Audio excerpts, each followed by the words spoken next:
7h43, Caroline Borges, então, com a gente, diretora executiva da Heavy Gestão de Pessoas. Carol, tudo certo? Bom dia. Tudo certo, bom dia aos nossos ouvintes. Como o Diego disse no começo do jornal, é uma quinta-feira com cara de segunda, né? Porque ontem foi feriado, parecia domingo, enfim. Carol, a gente vai falar hoje sobre um assunto interessante que é o planejamento estratégico, né? Estamos chegando na reta final de ano, muitas empresas começam já a se organizar para 2025. Então a gente começa te perguntando quais são os benefícios desse chamado planejamento estratégico em relação a qualquer tipo de negócio. O planejamento estratégico é o processo em que as empresas tomam decisões para saber como elas vão alocar os recursos no próximo ano, um determinado período de tempo, e de fato, esse é um período em que as empresas começam a se voltar para isso. As empresas mais estruturadas, maiores, elas costumam já ter isso rodando bem há algum tempo dentro do negócio, mas é muito comum, inclusive na nossa região, aqui no DF, as empresas ainda em fase de amadurecimento e muitas sem um planejamento estratégico estruturado ou nunca utilizaram esse tipo de ferramenta para a gestão do negócio. E é importante a gente lembrar, Tebas, que planejamento e estratégia não são a mesma coisa. Planejamento tem a ver com parar e pensar antes de fazer alguma coisa. E estratégia está ligado a fazer escolhas, tomar decisões para saber como é que isso vai se dar. Né? É a combinação disso, essa liga, né, entre essas duas visões é necessária para direcionar uma empresa de uma forma consciente, de uma forma realmente cuidadosa para que se atinja os objetivos. E são vários os benefícios, como você trouxe aqui na pergunta. Primeiro, o planejamento estratégico, ele cria uma visão de resultado que é focado no hoje e no futuro e estabelece uma direção, né, um senso de direção para a organização como um todo. Então, a estratégia não é algo que tem que ser restrito apenas ao dono da empresa, pelo contrário. Ajuda a acompanhar o progresso com base também em metas estratégicas e indicadores. A gente consegue antecipar cenários também por meio do planejamento estratégico, então não ser pego de surpresa, a gente ter já alguns cenários traçados e entender como a gente caminharia frente àqueles cenários e também vai proporcionando uma posição de mercado forte a longo prazo. A empresa realmente vai se estabelecendo de uma forma mais concreta e mais segura em relação a futuro. Carol, e você tem contato com muitas realidades de negócio na Heavy Gestão de Pessoas. Conta pra gente, para o nosso ouvinte, quais os cenários mais comuns nas empresas quando o assunto é justamente esse, o planejamento estratégico. Diego, muitos dos ouvintes que estão aqui, né, agora nos escutando na Nova Brasil Brasília, com certeza já passaram por um processo de ajudar a estruturar um planejamento estratégico ou se depararam com o resultado do planejamento estratégico. Alguns vão falar, Carol, nunca escutei falar nisso, na verdade a empresa onde eu trabalho nunca falou sobre isso, provavelmente está na cabeça do dono. Esse geralmente é um cenário muito comum, a estratégia na cabeça do dono, da alta gestão. Quando a gente assume muitos processos de estruturação de gestão de gente em algumas, né, em várias empresas de médio porte e às vezes até de um porte mais, né, maior, a gente começa a conversar com a alta gestão e eles falam, olha, a gente sabe para onde a gente quer ir, mas de fato está na nossa cabeça, a gente nunca formalizou. Esse é um dos primeiros aspectos.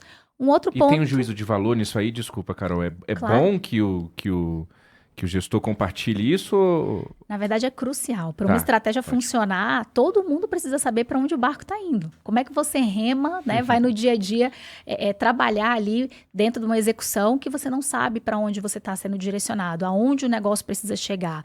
Então, esse é o segundo ponto. Os colaboradores não conhecerem a estratégia. Não há comunicação de para onde estamos indo. Esse é um ano que a gente quer quanto de crescimento, como a gente vai fazer isso, o que nós esperamos do time como um todo. E isso não engaja. Os colaboradores não estão engajados no estratégia porque eles nem conhecem para onde a gente está indo.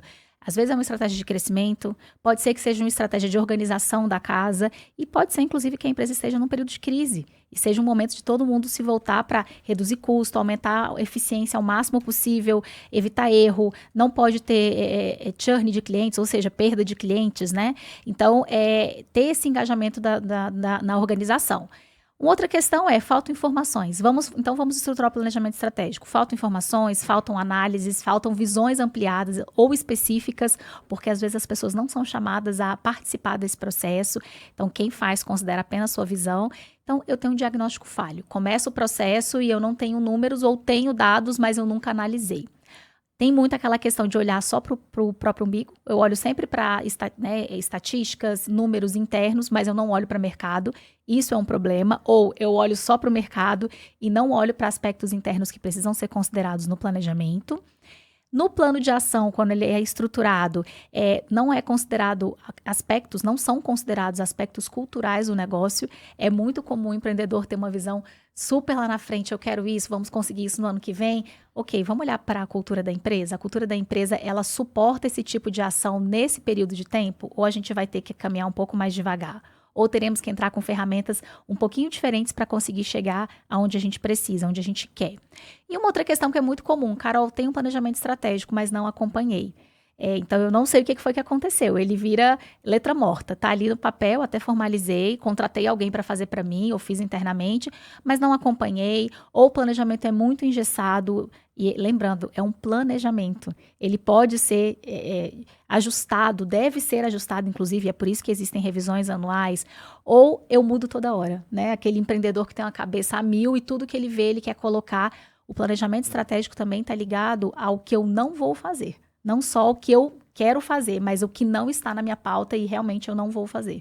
E, Carol, quais são as melhores formas, então, assim, para estruturar mesmo, né? Como estruturar o planejamento estratégico? O primeiro passo é, primeiro, a gente definir onde a gente está, né? Então, eu tenho que levantar indicadores, dados, números do negócio. É muito comum se utilizar uma análise chamada análise de SWOT, inicialmente, em que eu vou trabalhar quais são as forças do negócio, quais são as fraquezas, né? Os pontos que precisam ser melhorados, que oportunidades, ou seja, essa visão externa, que oportunidades o mercado ele tem e que eu poderia abarcar isso aqui na minha estratégia, e também que ameaças. E aí, quando eu falo de ameaças, eu estou falando de aspectos econômicos, legais, o que está acontecendo que pode me ameaçar, concorrencial. Então, eu vou concentrar, na verdade, os meus esforços considerando esses aspectos. Depois é necessário a gente entender para onde a gente quer ir, quais são realmente os meus objetivos, quais são os meus direcionamentos, para onde a gente está caminhando, né? E definir como é que a gente vai chegar. E aí eu estou falando de um plano de ação. E tenho diretrizes gerais de negócio, então quando a gente vê aquelas declarações de visão, de missão, o propósito, as metas e objetivos, na Rev a gente costuma utilizar muito a metodologia de OKR, que é uma metodologia que trabalha muito ágil para conseguir definir objetivos e fazer esse acompanhamento. A gente traça esse plano de ação e nessa época é muito comum muitas empresas estarem doidinhas, desesperadas com os orçamentos, fechar o orçamento para o ano que vem. A gente monta o planejamento e vai levantar quais são os recursos necessários e entender se aquilo realmente é viável para aquele período de tempo. E aí vai ser considerada a perspectiva financeira, a visão do cliente, a perspectiva interna também e também de aprendizagem e crescimento dos próprios colaboradores. E aí é importante definir esse planejamento de controle e acompanhamento, como a gente mencionou aqui. Como é que a gente vai monitorar isso? Como é que vão ser os nossos rituais de acompanhamento dessa estratégia? Vai ser mensal? Quem vai ser responsável, né? Então, aquela coisa de quando você não tem um responsável, aquilo ali morre. Não é fazer uma vez, então, no final do ano e pronto, está resolvido, Está né, resolvido. Carol? Isso tem que ser acompanhado constantemente com rituais de gestão, envolver, inclusive desdobrar isso dentro das áreas. A área é responsável por que resultado que vai compor o resultado geral do negócio. Então, definir, inclusive, a metodologia que vai ser utilizada para esse plano de controle e acompanhamento. Muito bom, interessantíssimo, né, Diego? 7h51. Caroline Borges, diretora executiva da Rev Gestão de Pessoas. Carol, muito obrigado por mais uma coluna. Até a próxima semana. Mais uma quinta-feira, semana que vem. Vamos em frente. Ótima quinta para todos.